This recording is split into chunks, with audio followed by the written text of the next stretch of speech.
तर आज आपण बनवणार आहोत मस्त गावरान पद्धतीने दोडक्याची भाजी। बऱ्याचशा घरात दोडकं खाल्लं जात नाही, पण तुम्ही अशा पद्धतीने करून बघा, नक्की दोडक्याची भाजी सर्वांना आवडेल। तर चला आता कृती बघूया। आणि हो, तुम्हाला माहिती आहे का, ह्या दोडक्यांमध्ये फॅट अगदी नगण्य असतं।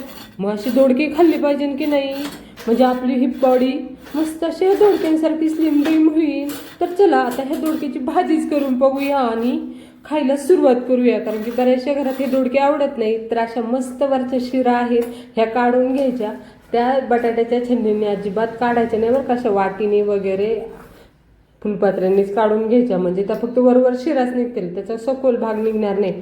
आणि मग काय अशी 4 फोडी करून घ्यायच्या। घेतल्या का, घ्या सर्व 4 फोडी करून आणि ह्याला एका पातेल्यात ठेवायचं आणि वरनं मीठ घालायचं आणि द्यायची विश्रांतीला ठेवून।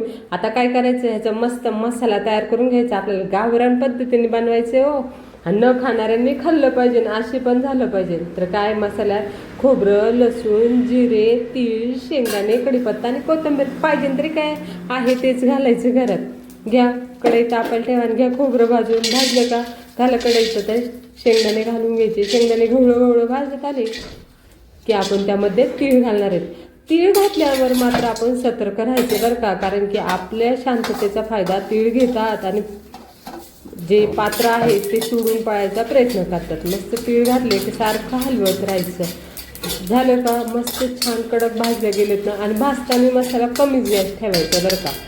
चला घे सर्व मिश्रण काढून, आणि हे उरलेले कढईला जे तीळ असतात ना, ते कोथिंबिरीने काढून घ्या बरं का, हाताने नको, कढईचा चटका बसेल आणि वाया गेलं तर सासूबाई चिडतील, हो की नाही। आता घ्या मिक्सरचं भांडं, मिक्सरच्या भांड्यामध्ये लसूण, खोबरं, कढीपत्ता, जिरे हे सर्व एकत्र मस्त वाटून घ्यायचं। वेळ असेल तर पाट्यावर वाटलं तरी चालेल, आज पाऊस होता म्हणून मी मिक्सर वापरते। आता चला शेंगदाणे आणि तीळ हे देखील छान बारीक करून घ्यायचे। झालं का, घे एका ताटलीत काढून सर्व घाला चवीनुसार मसाले। मस्त लाल तिखट, काळा मसाला, धना जिरा पावडर आणि हळद, आणि सर्वात महत्त्वाचं साहित्य राहिले जे की अन्नाचं अमृत आहे, मीठ राहायला नको, नाहीतर सर्व कष्ट पाण्यात। चला सर्व मसाल्यांचा मस्त छान एक जीव करून घेऊयात, म्हणजे भाजीला कशी रंगत आली पाहिजे ना, न खाणारे सुद्धा प्रेमात पडले पाहिजे। झाले की सर्व एकत्र करून घ्या, असे मस्त मोदक भरल्यावाने छान भरून घ्यायचे बरं का, पण अगदी हलक्या हाताने भरायचं। ह्या पुढी कटकन मोडत असेल, जास्त ताकद लावायची नाही।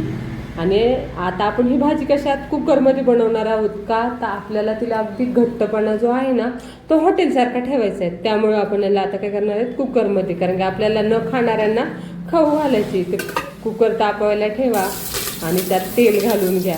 तेल घातलं की हिंग घाला, कढीपत्ता घाला आणि दोडक्याच्या पुडी घालून घ्यायच्या। आणि ह्या पुडी आपल्याला ना 3-4 मिनिटात असं छान परतून घ्यायचं बरं का तेलात। मस्त असं तेलातच वास करतं, इतकं खमंगपणा आला पाहिजे ना, अशा परतून घ्यायच्या, झाकण ठेवायचं, पुन्हा हलवायच्या, झाकण ठेवायचं, असं 3 ते 4 मिनिटं 2दा-3दा करायचं। तुम्ही पाहू शकतात कशा परतल्या, कसा मसाला तेलात पकडलं, तेलाला लगेच चवीसारखा कलर आला। आणि आता ह्यामध्ये आपण काय घालणार आहोत, गरम पाणी घालायचं आणि जे उरलेला कूट होता ना तो घालून घ्यायचा खोबऱ्याचा आणि शेंगदाण्याचा, आणि थोडंच पाणी घालायचं आपल्याला जेवढं गरजेपुरतं आहे तेवढं। आता ह्याच्या शिट्ट्या काढायच्या का नाही, तर कमी गॅसवर अगदी 10 मिनिटं ठेवायची। बघा झाली की आपली भाजी, बघा तसं हॉटेलसारखा कलर आलाय, तेल वगैरे सगळं एकदम मस्त झाले, आणि पुडी देखील अगदी गाळ शिजले तर का। आता चपातीसोबत खा, नाही तर भाकरीसोबत खायला द्या, खाणार झाले हो सगळे, फासणार आणि आनंदाने खाणार।